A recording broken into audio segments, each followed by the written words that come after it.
Mani sauc Zelma Magazniece, un es pārstāvu Latvijas Meža īpašnieku biedrību. Un šodien jums esmu sagatavojusi prezentāciju par tēmu oglekļa tirgus aktualitātes un iesaistes iespēju apskats. Šī tēma iet roku rokā ar klimata izmaiņām un darbībām, ko mēs, kā sabiedrība, varam veikt, lai šīs klimata izmaiņas mazinātu. Un Latvijas kontekstā te lielu lomu spēlē tieši meža īpašnieki, privātie meža īpašnieki, jo mēs apsaimniekojam teju pusi no Latvijas mežiem, un tāpēc tas mūsu ieguldījums var būt tiešām tāds vērā ņemams šajā CO2 piesaistē un segu emisiju mazināšanā. Un turklāt šis temats arī ir svarīgs un īpaši aktuāls tāpēc, ka paver iespējas iegūt vēl vienu finanšu plūsmu. Bet par visu pēc kārtas. Un tā kā mēs esam diezgan tāds labs bariņš savākušies, es patiesībā gribētu sākt ar tādu mazu aptauju. Tātad sagatavojam čatiņus, un tātad būs 3 atbilžu varianti, un es ļoti priecātos, ja jūs visi iesaistītos. Tas būs pavisam vienkārši. Tātad šis ir nepieciešams, lai man un jums pašiem būtu skaidrs, ar kādiem varbūt mērķiem mēs šeit esam šodien savākušies. Tātad plusiņu liek tie, kas kaut ko jau ir dzirdējuši par oglekļa tirgiem, kas varbūt paši ir rakušies, lasījuši, aktīvi interesējušies, varbūt arī tie, kas strādā šajā lauciņā, un varbūt tie, kas nopietni apsver iespēju iesaistīties kādā no šiem projektiem. Tātad pieliek plusiņu. Tālāk domu zīmīti, jeb šo svītriņu liek tie, kas varbūt kaut ko ir dzirdējuši, bet tā drusciņu pausu galam. Šeit ir šodien, lai varbūt paplašinātu redzesloku, bet noteikti zinu, ka tuvākā laikā neiesaistīsies vēl nekāda veida projektā. Ja?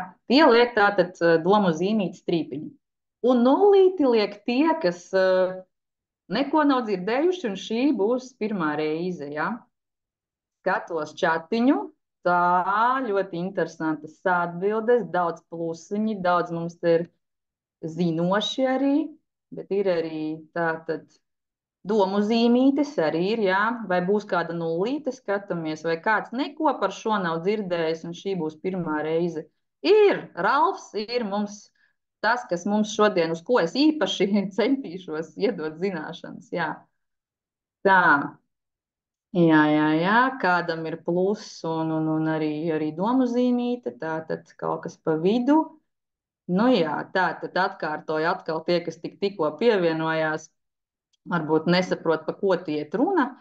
Čatiņā mēs tagad aktīvi iesaistamies ar mazu aptauju. Tātad plusiņus liek tie, kas par šo tēmu kaut ko ir dzirdējuši par oglekļa tirgiem, kas varbūt tajā strādā un aktīvi domā arī iesaistīties. Domu zīmīti, jeb šo svītriņu liek tie, kas kaut ko nedaudz ir dzirdējuši, bet varbūt grib paplašināt zināšanas, ja?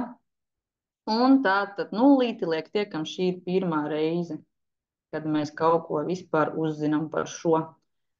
Liels paldies par jūsu iesaisti, kas man uzreiz paver tādu plašāku skatu, ar ko tad šodien man būs darīšana. Nu ko, es tā domāju, ka mēs varam virzīties tālāk.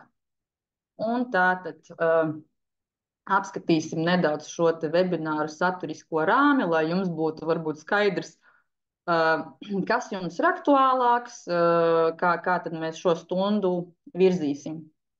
Tātad sadalīju es šo informāciju 3 blokos, jo patiesībā informācijas ir ļoti daudz. Un ja es jums neiedodu pamatus, tad iespējams jūs nesapratīsiet, par ko tad runājiet tālāk. Ja? Tātad pirmais bloks diezgan teorētisks, bet bez tā mēs nevaram sākt. Parunāsim, kāpēc šis viss ir aktuāli. Nedaudz ielūkosimies arī vēsturē un pamata terminoloģijā, jo, ja jūs paši vairāk lasīsiet, jums bieži vien var būt tā, ka jūs nemaz nesaprotat to milzīgo informācijas blāķi, ja jūs nesaprotat, ko nozīmē tie daži pamata termini. Tālāk dosimies jau nedaudz dziļāk. Otrajā blokā parunāsim tātad tieši par šiem mežsaimniecības projektiem, kas tur ir svarīgi, kāpēc oglekļa standarti ir svarīgi un ir būtiski saprast, kāpēc tie ir vajadzīgi un kādi tie šobrīd ir. Un arī apskatīsim, uz ko tad viss šis iet, kādas ir šīs tendences. Un pēdējais bloks iespējams daudziem būs tāds visinteresantākais, un tur jau tāda praktiskā, kā tu kā meža īpašnieks vai zemes īpašnieks var iesaistīties oglekļa tirgu, kas ir šie priekšnoteikumi.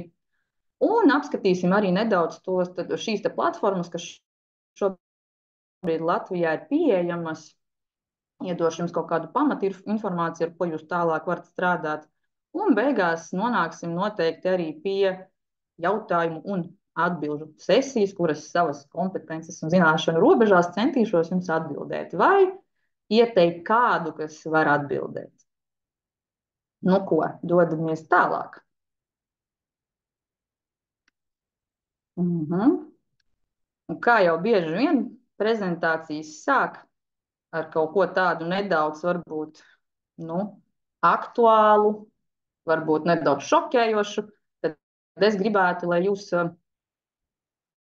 pievēršat uzmanību šai tēzei, kas saka, ka ir paredzams, ka brīvprātīgais tirgus strauji paplašināsies. Ja, un šīs aplēses liecina, ka tas varētu pat pieaugt no 2 miljardiem līdz pat 50 miljardiem līdz 30. gadam.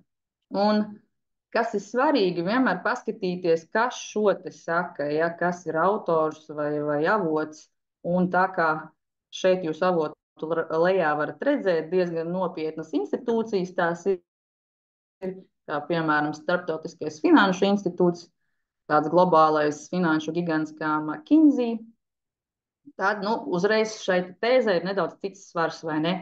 Un gribētu jums arī tā, pastāstīt, iedrošināt, ka šīs tēzes un līdzīgas, viņas nav tikai, lai pievērstu varbūt tādu pastiprinātu uzmanību, ja? Tik tiešām pētot ļoti daudzus nopietnus tādus apskatus, arī finanšu apskatus no ārzemju institūcijām. Visur es pamanu šo tendenci, ka šis oglekļa tirgus tik tiešām paplašinās, ļoti strauji aug, un visstraujākā attīstība varētu teikt, ka tiešām pēdējie 5 gadi.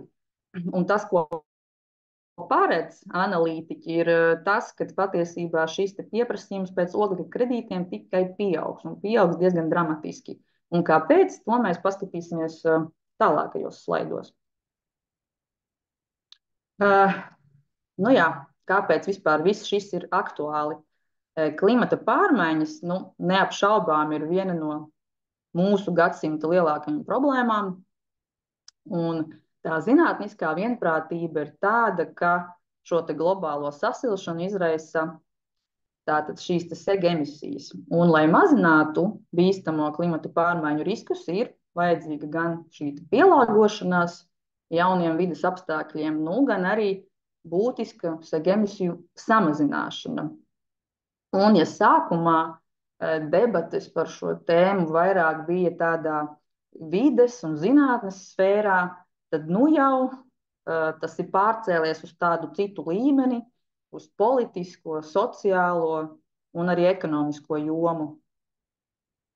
Un ir skaidrs, ka, lai mēs varētu tātad ierobežot šo temperatūras pieaugumu, kas globāli pieauga aizvien vairāk, ir nepieciešama visas pasaules valstu rīcība šajā sega emisiju samazināšanā.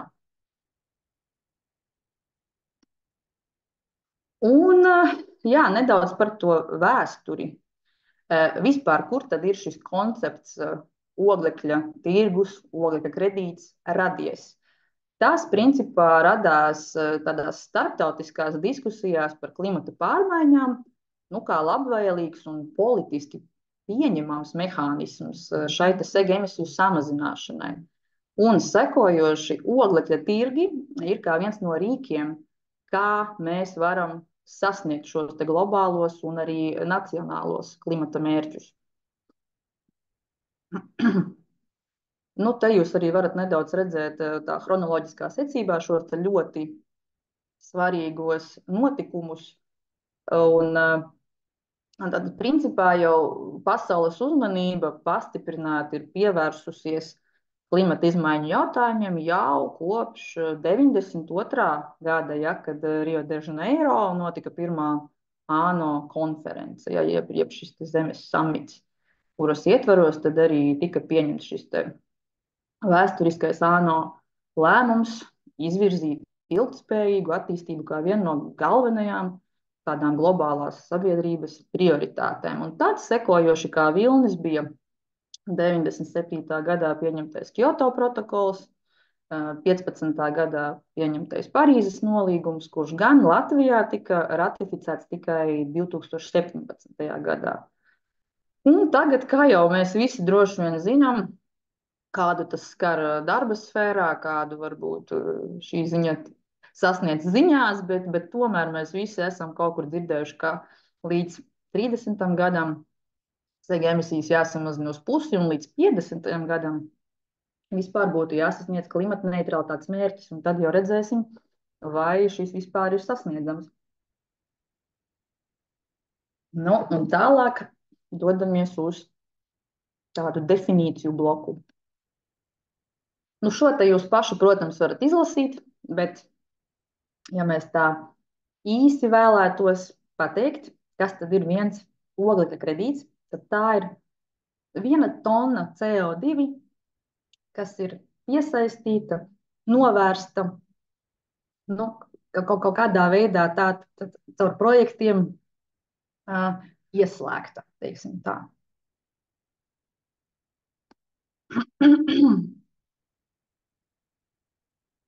Un tālāk ir ļoti būtiski saprast arī to, nu, kad ir divi šie oglekļa tirgus veidi. Ja?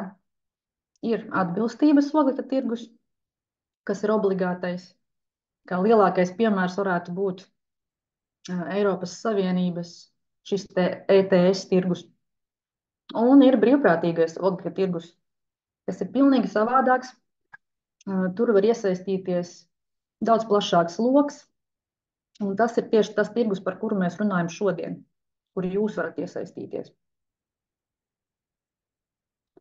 Un arī svarīgi ir izšķirt šos te dažādos oglekļa projektus. Ja? Jūs varat nedaudz palasīt, es par to laiku padzeršos, jo mans kakls jau sāk palikt sauss. Bet tā lielā būtība, ja jūs nonākat līdz izceltajam tekstam, tad ir svarīgi saprast, jā, ka šie te izvairīšanās un samazināšanas projekti, viņi samazina emisijas salīdzinot ar visticamāko šo te bāzes scenāriju. Un tas parasti ir vairāk tādas iniciatīvas kā atkritumu apsaimniekošana, atjaunojamās enerģijas ieviešana, izvairīšanās no praksēm, kas rada emisijas, piemēram, lietusmežu izciršanas, savukārt novēršanas un piesaistes projekti. Tie vairāk koncentrējas uz atmosfērā jau esošo emisiju novēršanu. Tātad piesaista oglekli no atmosfēras un izmanto vai uzglabā to. Tie var būt gan dabā balstīti risinājumi, gan arī tādi ļoti high-tech tehnoloģiski projekti. Un tātad šie te projekta veidi mežsaimniecībā jūs varat viņus redzēt. Kā visizplatītākais absolūti vēl joprojām ir apmežošanas projekti. Tāds seko mežu saglabāšanas un aizsardzības projekti. Un aizvien vairāk popularitāti iegūst arī uzlabotas mežu apsaimniekošanas projekti, kas jau drīzumā būs arī pieejama Latvijā. Un es arī varbūt nedaudz piemirstu piebilst, kas ir svarīgi. Tas, kādā projektā jūs varat iesaistīties, patiesībā ir atkarīgs no jūsu atbilstības, ja, no jūsu zemes, varbūt no jūsu iespējām un arī no jūsu katra mērķiem. Un šeit jūs varat redzēt, jā, Ko tad šis viss dod meža īpašniekam? Ja? Tātad skaidrs, ka jūs iestādot kokus, tāpat iegūsiet koksni, arī neiesaistoties projektā. Un to jau jūs izmantosiet gan veicot kopšanas cirtas, gan kailcirti. Būs šis finansiālais ieguvums, bet papildus, protams, būs ieņēmumi no oglekļa kredītiem un iespēja lietderīgi izmantot šo te citkārt neizmantoto zemi. Un, ja mēs runājam par oglekļa projektiem, tad ir svarīgi arī parunāt par oglekļa standartiem. Tātad, vienu mirklīti, es tūlītās būšu atpakaļ. Kā jau daudziem, arī man ir noķēris mazais rudens vīrus un nepiemērotākajā brīdī tas deguns sāk tecēt, bet nu neko, turpināsim. Jā, nu, kāpēc ir svarīgi runāt par šiem te standartiem? Jo ir ļoti būtiski, ka tad, kad jūs nu, sāksiet strādāt ar šīm te platformām, kas piedāvā dažādus projektus, ir ļoti svarīgi, lai tie kredīti, ko jūs radīsiet, ir augstas kvalitātes un nu, nodrošina šo te solīto ietekmi. Un nu, pat labam tādi starptautiski vispazīstamākie ir Verra un Gold standarts. Nu, un te tādā īsā diagrammiņā es kā pētnieciskais tāds žurnālists mēģināju salikt to, ko es zinu par šiem te abiem standartiem. Nu, vienkārši, lai cilvēkam parastajam būtu skaidrs, varbūt kādas ir tās galvenās atšķirības. Nu, te es gribētu varbūt pievērst uzmanību tam, cik liela tirgu aizņem katrs no tiem. Un nu, to, ka gold standarts tomēr tiek uzskatīts kā tāds stingrāks, varbūt arī grūtāk iegūstams standarts nekā Verra. Un varbūt svarīgi ir arī tā vēsture, kā tad tas ir izveidojies. Ja, ja teiksim, tam gold standartam tā priekšvēsture ir vairāk no tādu augstu reputāciju, jo to izveidoja WWF un citas nevalstiskas organizācijas. Tāda Verrai viss jau patiesībā tā kā gāja ļoti labi līdz pagājušā gada tādam vienam skandālam, par kuru es pastāstīšu nākamajā slaidā. Nu, lūk, kā jūs te redzat, diezgan lieli izdevumi žurnāli rakstīja par tādu varbūt neskaistu lietu, kā to, ka liela daļa no lietus mežos iegūtiem kredītiem nav īsti vērtīgi. Ja? Un, protams, ka ja, par tādām lietām runā tādi giganti kā Disney, Shell, Gucci, kas bija viņu klienti, tad tās izraisa diezgan lielu rezonanci. Un pēc tam diezgan drīz Verras izpildirektors pameta savu amatu, un lietus mežu metodoloģija tika pateikts, ka viņa tiks pakāpeniski atcelta līdz 25. gada vidum. Bet kā jau mēs zinām, katra krīze viņa savā ziņā ir tā kā ceļš uz kaut kādu attīstību un varbūt labākiem laikiem. Un kas bija interesanti, ka pēc tam sekoja tāds Verras, tāda augšupēja varētu teikt, ja, ka viņi arī izdeva savu metodoloģiju jauno, kas ir VM0047, kas ir tāda diezgan unikāla, jo paļaujas uz tālespējas datiem, kas savukārt ir ļoti svarīgi tieši mazajiem zemju īpašniekiem, jo tas dod viņiem iespēju arī iesaistīties šajā tirgu.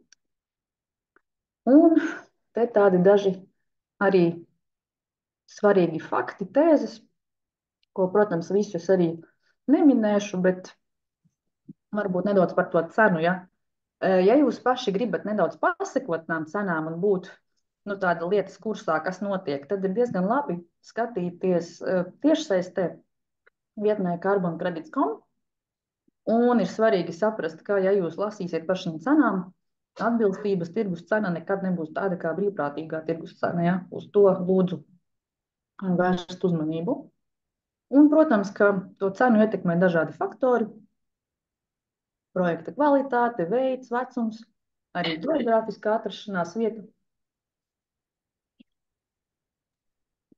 Un aizvien vairāk patiesībā firmas un arī privātpersonas ir gatavi maksāt par projektiem, kas, teiksim, vēl sniedz kaut kādus papildus iegūmus, ja?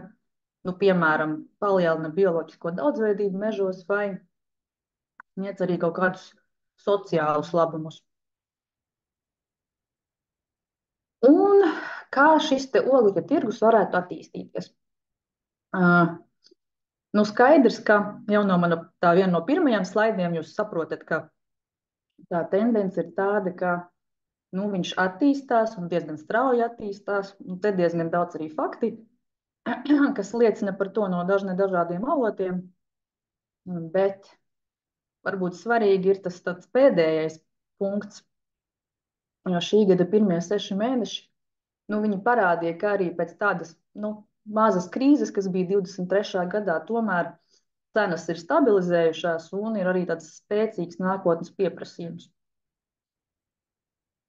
Un kas notiek Eiropā? Jā, pārsvarā tie standarti vispopulārākie ir Verra un Gold standarts.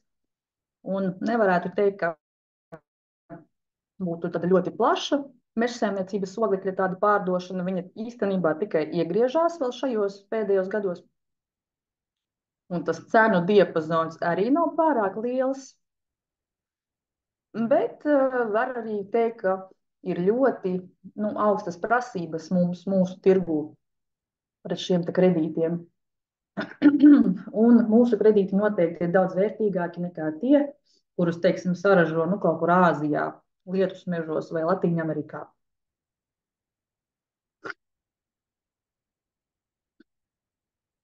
Un, ja jums kāds saka, ka Eiropā taču nekas tāds nenotiek, šis viss ir tāds burbulis un kaut kas tāds izpūsts, tad te var tā diezgan labi parādīt, ka diezgan sen Eiropā daudzās valstīs jau ir savas nacionālās oglekļa tirdzniecības schēmas.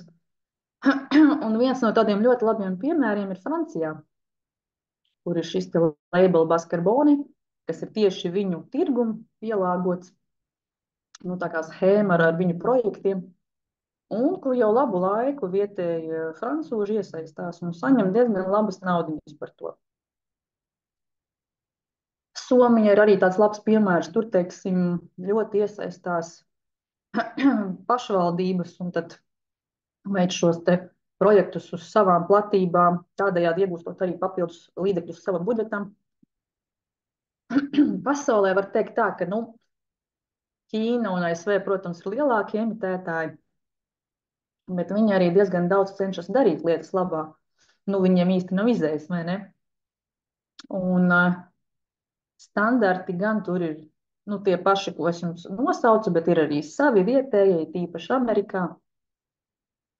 Un lielām ekonomikām, protams, ir savas tirniecības sistēmas.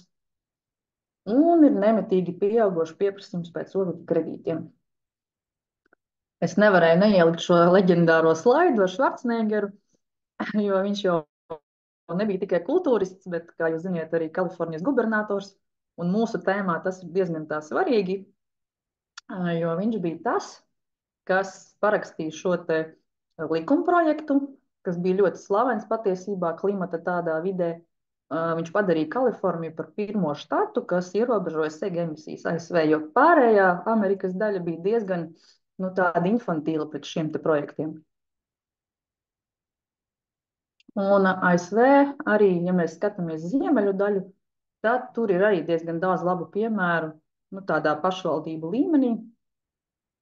Kā viens no tiem projektiem ir 3City projekts, par ko varat arī vairāk palasīt, un tas apvienoja 14. gadā 3 pašvaldības, un tās kopīgi reģistrē vairāk nekā 5000 hektārus meža zemes, un tādējādi arī katru gadu nodrošinot sev regulārus ienākumus. Un nevar arī nepieminēt COP28, kas ir tāda svarīga, nu, svarīgs klimata mītiņš ikgadējs, kas pagājušajā gadā norisinājās Dubajā. Un tur bija tādi daudz svarīgi paziņojumi izteikti, un kā viens no tiem, tas, ka 6 vadošie, nu, tātad certifikācijas radītāji paziņoja par tādu, nu, sadarbību, par tādu kā savu memorandu, lai tātad radītu labāku praksi un palielinātu šo te integritāti, caurspīdīgumu tirgu, kas līdz šim bija ļoti liels problēmas.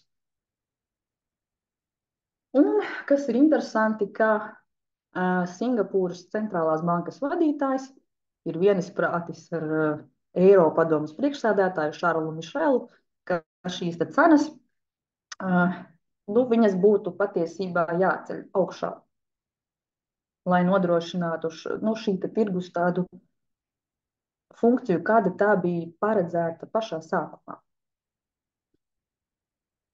Un, jā, ja mēs runājam par Latviju, nu jau mēs nonākam mūsu tajā trešajā slavenajā blokā, vairāk runāšu par tām praktiskām lietām.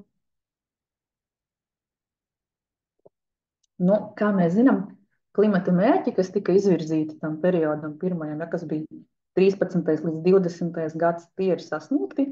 Tomēr tas periods, kas ir no 21. līdz 30. gadam, nu, visticamāk, mēs tos klimata mērķus nespēsim sasniegt. Ja? Tāpēc patiesībā zemes īpašniekiem Latvijā ir šī iespēja iesaistīties brīvprātīgajā oglekļa tirgu un nu, tādējādi arī sniegt savu artavu. Un šobrīd nu, Latvijā darbojas vairāk projektu attīstītāji, jeb šīs platformas, nu, kurās jūs kā zemes vai meža īpašnieks varat iesaistīties. Tādas pazīstamākās būtu Ecobase un Urbonics, un drīzumā arī Pata. Nu, šis varētu būt tāds viens no svarīgiem slaidiem. Ļoti vienkāršs, bet kas tad ir tie priekšnoteikumi, lai varētu iesaistīties oglekļa tirgu? Tātad pirmkārt, jums ir jābūt īpašumā esošai lauksaimniecībā neizmantotai zemei. Nu, tās vadošās platformas vismaz vēl nesen teica, ka tiem jābūt 2 līdz 3 hektāriem, bet jau ir indikācijas, ka viņi iet uz to, kā arī ar mazāku platību principā varēs nu, iesaistīties. Jo tā doma ir tāda, ka viņi šā vai tā apvieno vairākus meža īpašniekus projektos. Tālāk jums jārēķinās, nu, ka tas viss paņems jūsu laiku, līdzekļus darba organizēšanai, un uzreiz ir jāpadomā par kvalitatīvu stādu materiālu, jo tas ir arī atmežošanas projektos nu, kā viens no priekšnoteikumiem. Un tad, kad jums tas viss ir, jums būtu jānodod savus kadastra numurus kādam no šiem te nu, platformām, pakalpojumu sniedzējiem, lai tie savukārt varētu jums veikt šo te oglekļa novērtējumu un lai jūs tālāk varētu izlemt sadarboties vai nesadarboties. Un, kas ir arī svarīgi, ka, kad jūs jau šo visu būsiet veikuši, jums būs arī jāmaina zemes lietojums uz meža zemi. Un tādējādi stāsies spēkā arī meža likumā noteiktās prasības. Nu, un tad bišķiņ vairāk par katru no šīm te platformām. Ecobase es ieliku kā pirmo, tikai tāpēc, ka viņš varbūt ilgāk ir tirgū, varbūt tāds lielāks. Viņš ir igauņu uzņēmums un nu, jau strādā visā Eiropā, 22 valstīs, un diezgan tāds vērā ņemams hektāru skaits, ko viņi ir nu, zem savas projektu pakas jau tā kā palikuši 208 000 hektāru, un Latvija ir viņu 5. lielākais tirgus, kas arī tā diezgan vērā ņemami. Un manu uzmanību patiesībā ļoti piesaistīja tas, kādi ir viņu lielie klienti. Jūs varat nedaudz apskatīt šo te lodziņu, es nezinu, cik labi jūs redzat, bet nu kā viens no piemēriem ir Koilte, ja? Nu, tie principā ir īrijas Latvijas valsts meži, nu, īrijas valsts meža apsaimniekotājs, ja? Lielais. Un, ja tādas kompānijas un arī citi ir ļoti pazīstami nosaukumi iesaistās, nu, tad tas, es domāju, liecina par to, ka viņi ar saviem resursiem, ar risku analītiķu komandām noteikti zina, kur kādā tirgu ienākt un kādā tomēr ne. Un arī, kas ir svarīgi, kad no 21. gada viņiem bija vairāk šie te apmežošanas projekti, bet sākot jau ar šo gadu būs šie Improved Forest Management projekti.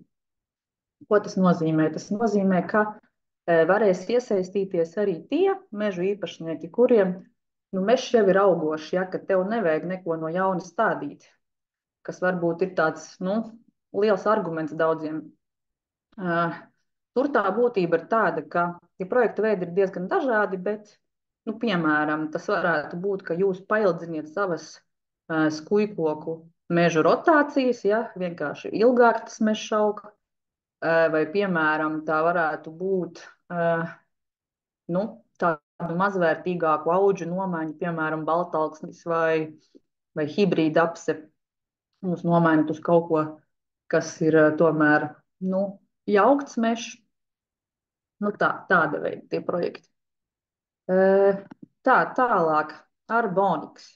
Ja jūs par šo tēmu interesējaties un kaut ko googlējat, visticamāk, Arbonika reklāmas jums diezgan bieži nāk, jo viņi ir piestrādājuši tiešām pie tā mārketinga diezgan daudz. Viņi ir nedaudz jaunāki, viņi tirgu ir kopš 22. gada, un tāds Igaunijas jaunu uzņēmums, kas ir ļoti tādu jaunu sastāvu, enerģiskiem cilvēkiem, diezgan tā drosmīgi iet iekšā šajā tirgu. Un tas, kas man liekas viņus atšķir no citiem, ir tas tehniskais risinājums, jo, lai viņi izstrādātu savu šo te oglekļa aprēķinu rīku, viņi piesaistīja Tartu Universitātes profesorus, kas tieši nodarbojas ar tāda veida lietām. Un tas gala produkts tiešām, es teikšu, viņiem ir izdevies ļoti labs tieši tehniskais risinājums. Teiksim, ja jūs viņiem aizsūtat savu kadastra numuru, jums uzreiz atnāk e-pastos tādas tā kā atskaites, kur jūs grafiski ļoti uzskatāmi varat redzēt pa slāņiem, kāpēc, teiksim, kāda teritorija nav iekļauta, nav iekļaujama projektos, nav atbilstoša, kas tas ir pa iemeslu, atkal kuras teritorijas ir iekļaujamas, tas viss tā ļoti vizuāli saprotami. Un, pagaidām viņiem pārsvarā ir apmežošanas projekti, bet drīzumā būs arī Impact Forestry, kas ir kaut kas līdzīgs kā EcoBase-am. Visticamāk, tie būs arī uz rotāciju pagarināšanu un arī citi veidi. Kas šeit ir interesanti? Es varbūt nepieminēju EcoBase-am, varbūt tāds mazs viens mīnusiņš vai tas, kur viņiem vēl ir, kā saka, vieta uzlabojumiem, ir tas, ka viņiem nav Latvijas pārstāvis neviens. Arbonikam savukārt ir, cik es dzirdēju, jau 4 latviešu komandā, bet 2 no tiem es pilnīgi noteikti varu ieteikt saziņai.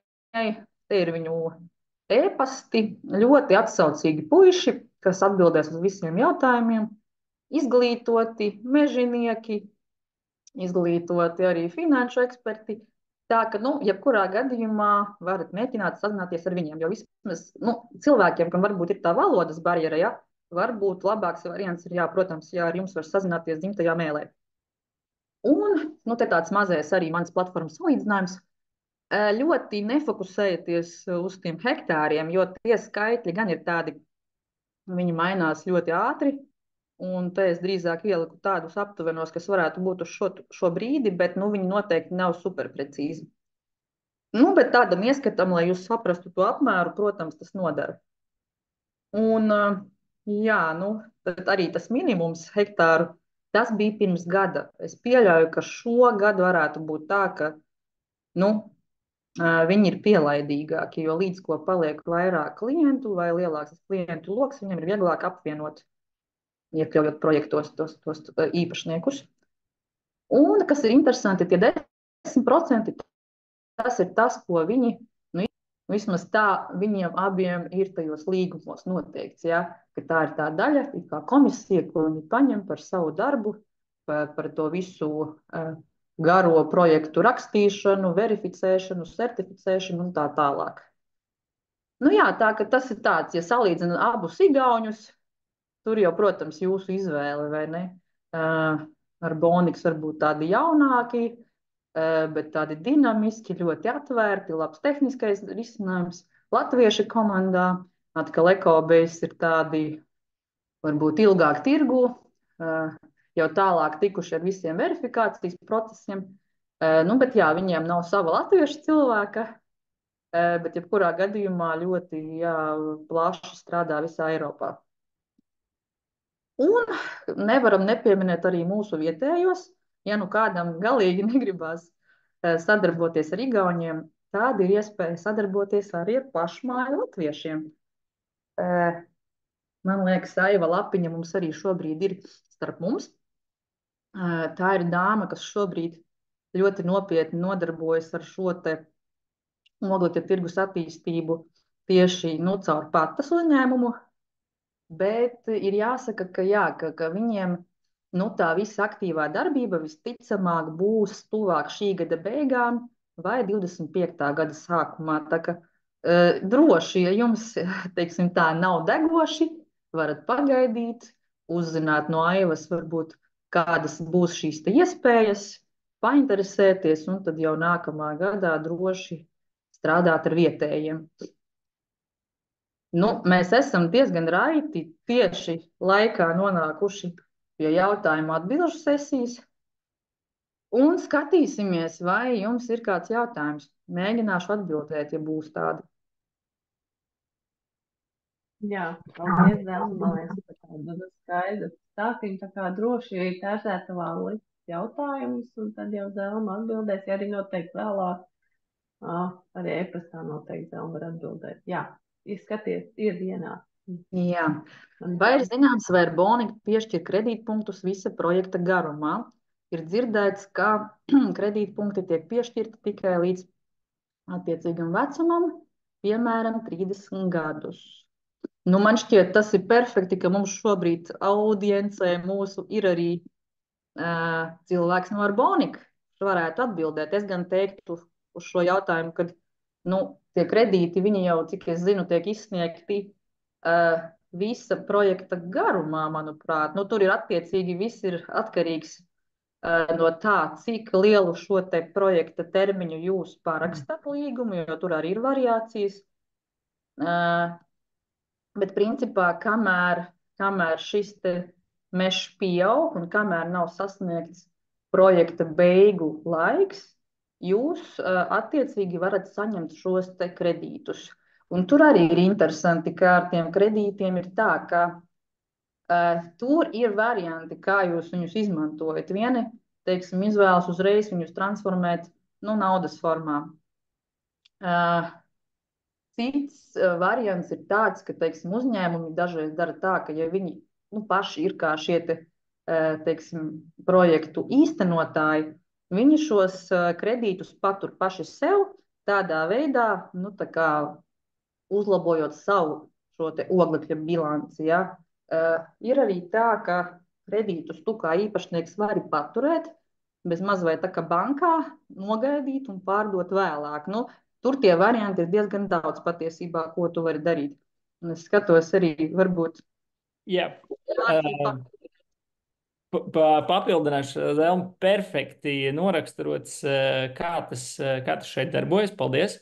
Un pavisam noteikti mēs ar Boniks izsniedz oglekļa kvotus par visu projekta tātad garumu. Tātad vai nu tas ir minimums 40, maksimums 80 gadi. Ieteiktu skatīties uz to, kādas sugas tiek stādītas, un tad attiecīgi izvēlēties šo te rotācijas ciklu vai līgumu garumu. Un pavisam noteikti mēs izsniedzam par visu laiku, par visu šo te kopējo periodu, bet visdrīzāk, ka tas notiks, tātad visas šīs te kvotas tiks izsniegtas ātrākā periodā, tātad līdz aptuveni 30. 35. gadam pēc iestāšanās projektā. Nu, tātad ar katru reizi, ar katru kvotu izsniegšanu tā būs nedaudz tātad jau vairāk nekā ir uzkrāts, tikai tāpēc, ka mēs viņus izsniegsim ātrāk.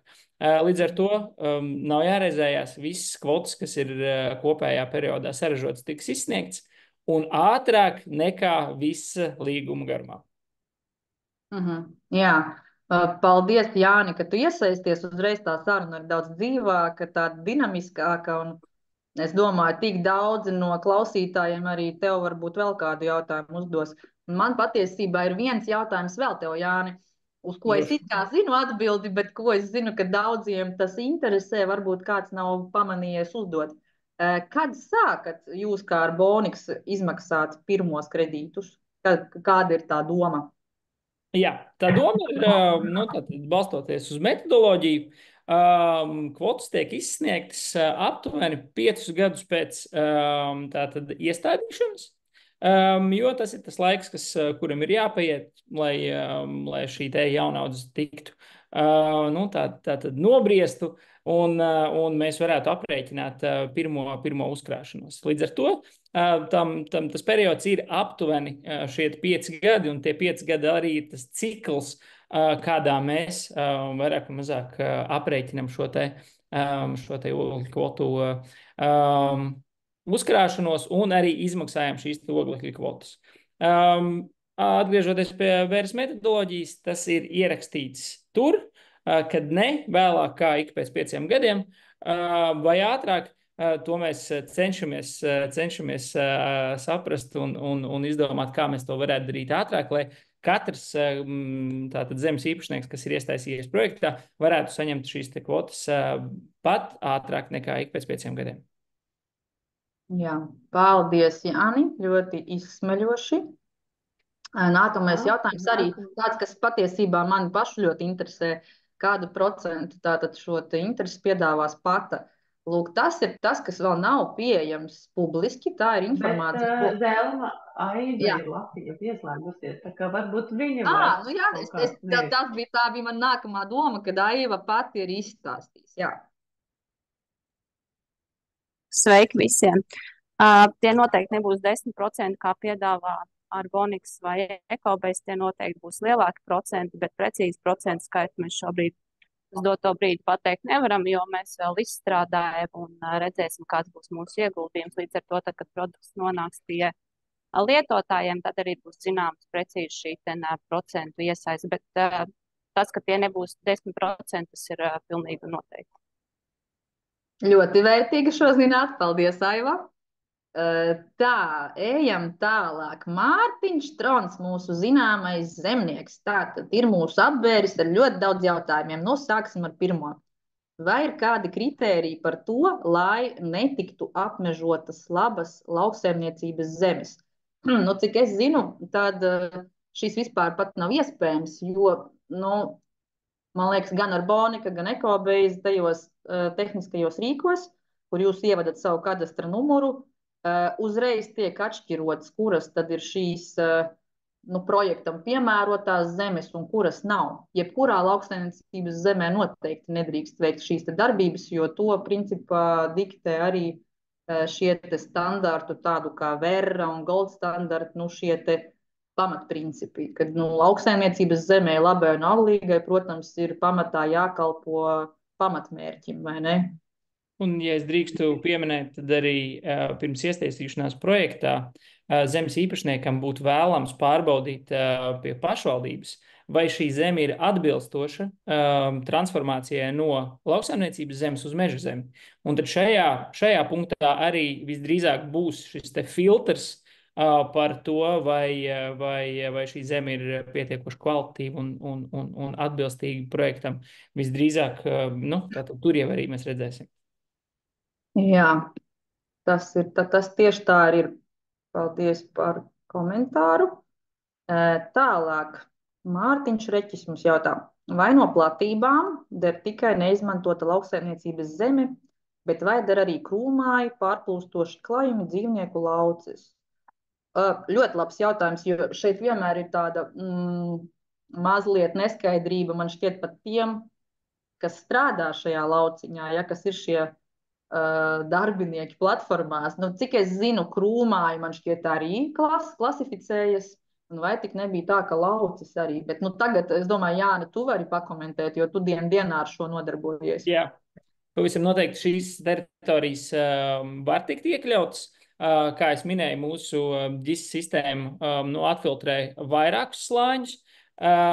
Tas, ko mūsu GIS sistēma arī redz, ir, piemēram, atšķir organisko augsni no minerāla augsnes. Un organiskā augsne ir ar augstāku, piemēram, gruntsūdens līmeni, kuru mēs pašlaik no projekta, mēs projektā viņu neiesaistam.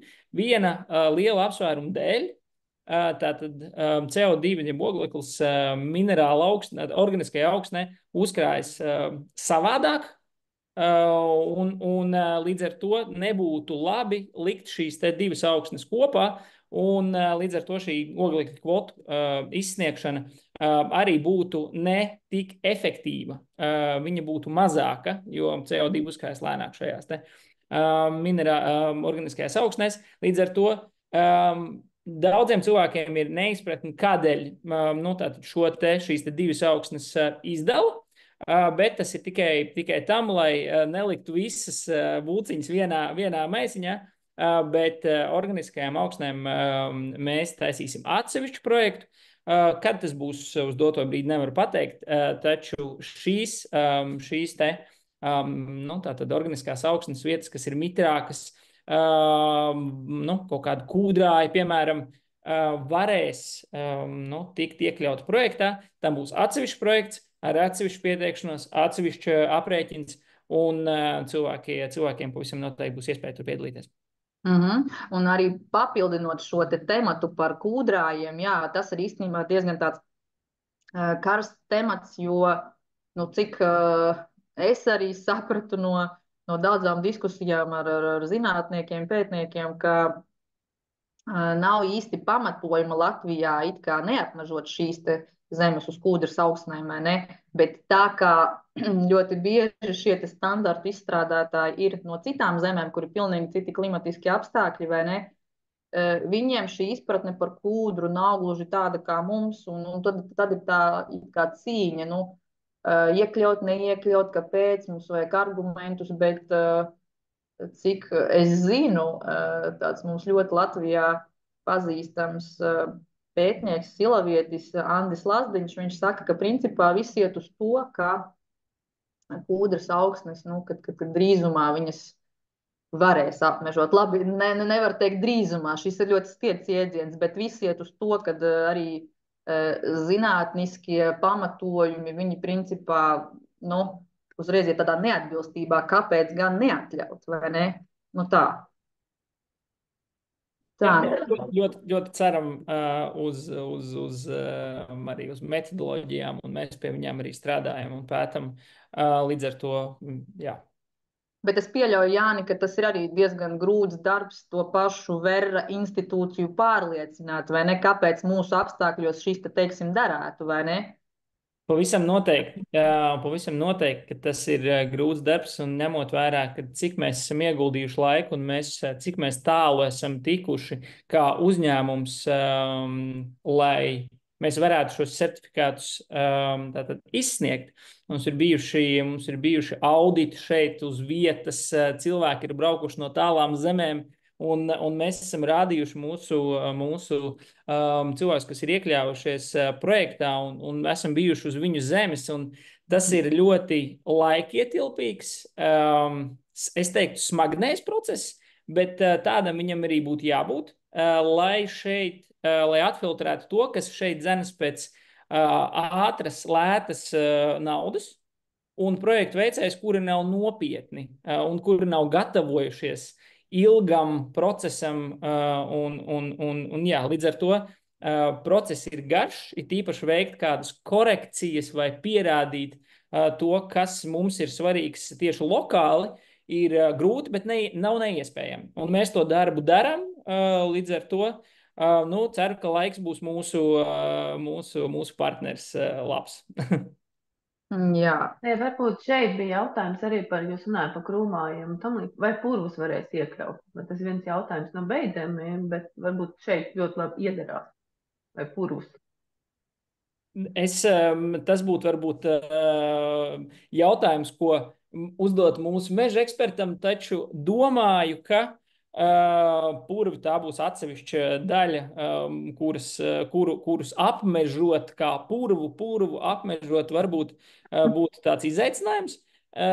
Taču vai tam nebūtu atrodams atsevišķs projekts Verra daudzajās metodoloģijās? Es nezinu. Līdz ar to šis jautājums varbūt paliek atklāts, uz kuru es varētu pavisam noteikti atbildēt, noskaidrojot pie cilvēkiem, kas ar to strādā ikdienā.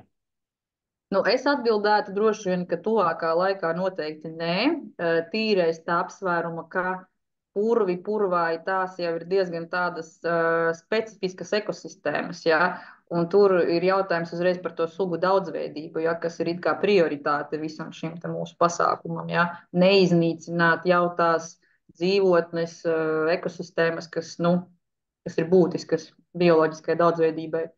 Tā ir tāda mana doma. Es, protams, arī nevaru pateikt 100%, bet es domāju, noteikti tuvākā laikā tas nebūs aktuālākais no projektiem. Nākamais Ralfa jautājums, arī ļoti labs jautājums. Vai ir svarīgi, ar kurām koku sugām tiek apmežota lauksaimniecības zeme? Pirmkārt, man šķiet, te ir jāskatās meža likums, kas ir tās sugas, ar kurām mēs vispār drīkstam apmežot. Ja? Pārsvarā, protams, projektos tas ir bērs, priede, egle, bet man šķiet, bija arī vieta melnauksnim. Kā tur bija, Jāni? Bija, vai ne? Jā, tieši tā. Tad, protams, mūsu GIS sistēma, brīdī, kad atsūtat kadastru, parāda, kas ir tas mūsu meža apsaimniekošanas piedāvājums katram zemes īpašniekam, taču, un tur ir izdalīts attiecīgi augsnes tips un potenciāla suga, kas varētu attiekt un kas varētu augt vislabāk šajā konkrētajā augsnes tipā. Tur varbūt arī mistrauds, piemēram, kaut kāda daļa bērs, kaut kāda daļa melnauksnes. Līdz ar to šīs visas sugas ir stādāmas, un tātad mēs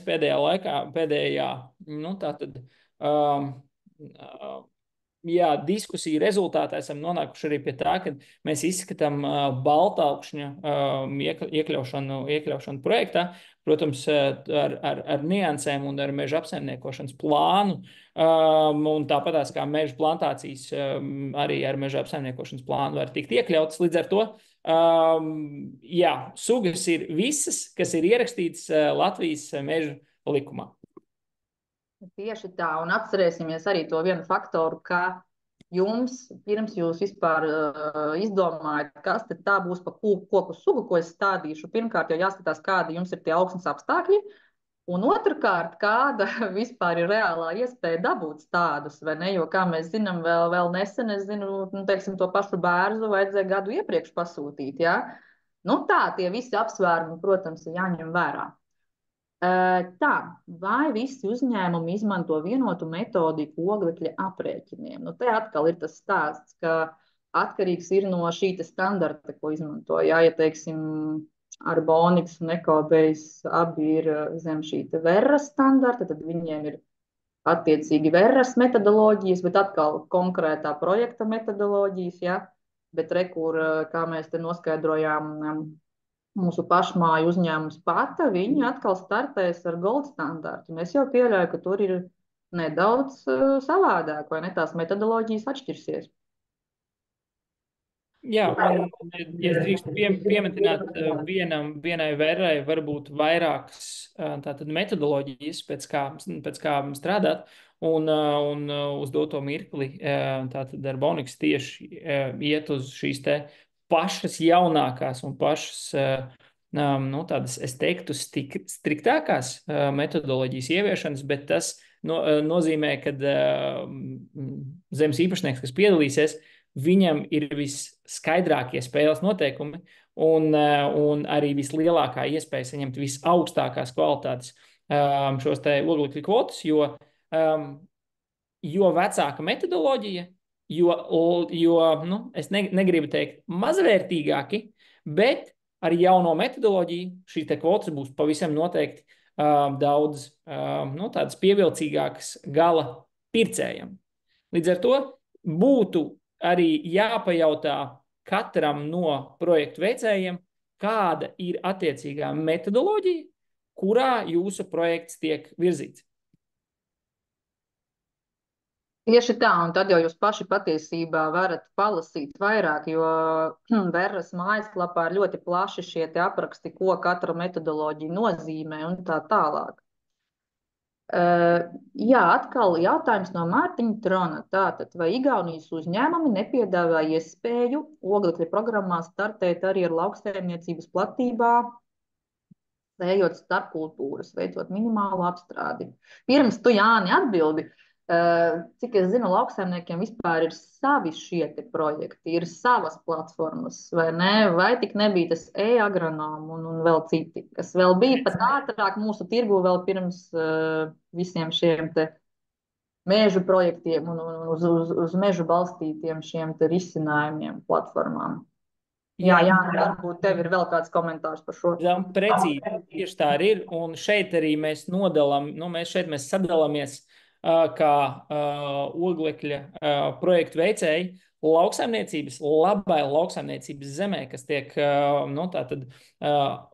kur notiek lauksaimniecība, ir viens no tādiem jau stabiliem, labiem, gruntīgiem spēlētājiem, tas ir e-agronoms, arī ar Latvijas pārstāvniecību, un tur būtu noteikti jāgriežas, un es arī iesaku zemes īpašniekiem, kur ir lauksaimnieki, tātad doties pie agronomu ar jautājumiem par lauksaimniecības zemēm, un tad pārskatīt to savu portfeli, kas viņiem ir ar nepārāk labām lauksaimniecības zemēm, ko varētu apmežot, un tad tur mēs nākam palīgā un varam šīs te vietas tātad sakārtot un to portfeli visu sakārtot, lai viņš būtu atbilstošs šīm te oglekļa kvotām un oglekļa prasībām.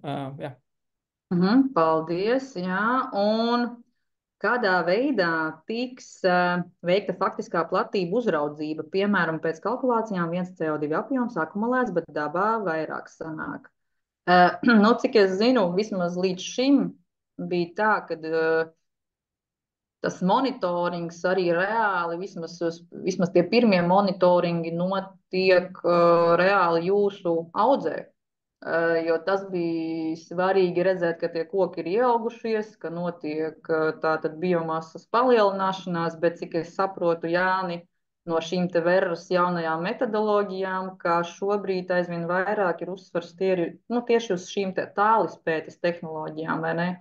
Jo es arī apsveru tā savā galvā, ka tas jau nav iespējams ienākt katrā mazajā pleķītī un tik tiešām nomērīt, nezinu, rokas instrumentiem, kas tad tur ir noticies. Tāpēc, jā, jautājums par precizitāti, cik tas ir precīzi, Jāni, tavs komentārs par šo? Tātad, ja mēs zinām augsnes tipu, mēs zinām augsnes sugu, kas ir iestādīta, mēs zinām viņas vecumu, mēs zinām,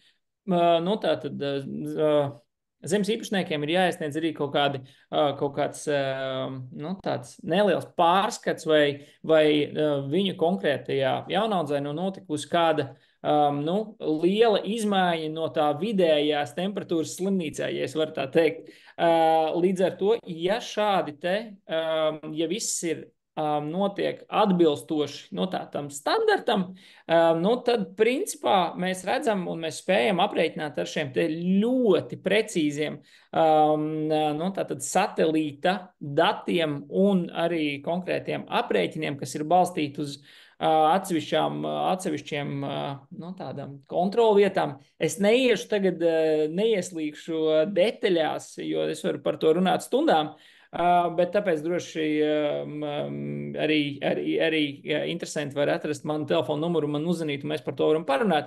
Bet principā tieši tā ir tālispēte, un mūsdienās mēs esam jau nonākuši līdz tam, ka tas ir diezgan, lai neteiktu vairāk precīzi. Jā, paldies. Un nākamais jautājums atkal, Jāni, adresēts tev praktiski. Varētu vairāk info par Impact Forestry. 16. gadā stādīta jaunaudze, tāda paša matemātika kā apmežošanas gadījumā. Um, Kā es saku, šis ir tāds pietiekoši karsts un jauns pīrādziņš, kur vēl varbūt nevajadzētu ņemt no krāsnes ārā, jo viņš līdz galam vēl nav izcepies. Līdz ar to tas, ko mēs redzam un uz ko mēs visdrīzāk tendēsimies, tā būs tāda jau nobriedušāku audžu tāda ņemšana projektos. Tādas agrīnākas audzes var būt konkrēti šajā topošajā pirmajā Impact Forestry daļā. Varbūt arī nevarēs iekļaut, bet nekad nesaka nekad, kamēr projekts nav līdz galam ieviests Latvijā. Mēs pašlaik viņu ieviešam Igaunijā. Skatāmies, kādas būs mūsu mācības tur, lai Latvijā viņi varētu ieviest jau perfekti noslīpēt, un tad es arī varēšu atbildēt uz šiem jautājumiem. Drīzāk tas varētu būt nākamā gada sākums vidus. Un cik es zinu, protams, nezinu par to matemātiku, tur jau bija uzsvers arī Kristam uz to matemātiku, bet, teiksim, ekobeisam, ja viņi sākumā sāka ar apmežošanu, un tur bija tie 10%, ko viņi ņēma, ja, sev tā kā par pakalpojumu sniegšanu, tādi jau tie projekti, kas viņiem tūlīt būs tie improved forest management, tur es saprotu, ka viņi iekasēs 20 līdz pat 20%. Vai tu zini kaut ko par šo? Vai jūsu gadījumā šis Impact Forestry varētu būt tāds jums kaut kādā ziņā neizdevīgāks, ka jums ir tomēr jāiekasē bišķiņ vairāk tas procents? Es gribētu teikt tieši otrādi. Mēs projektus veicam zemes īpašniekiem, un mums ir ļoti svarīgi, lai viņi saņem pēc iespējas kvalitatīvāku produktu un pēc iespējas ar pieņemamāku cenu. Vai tie būs 20%? Es ceru, ka man pie zvana nepiekārs, bet es stipri šaubos, ka mēs iesim ar 20%.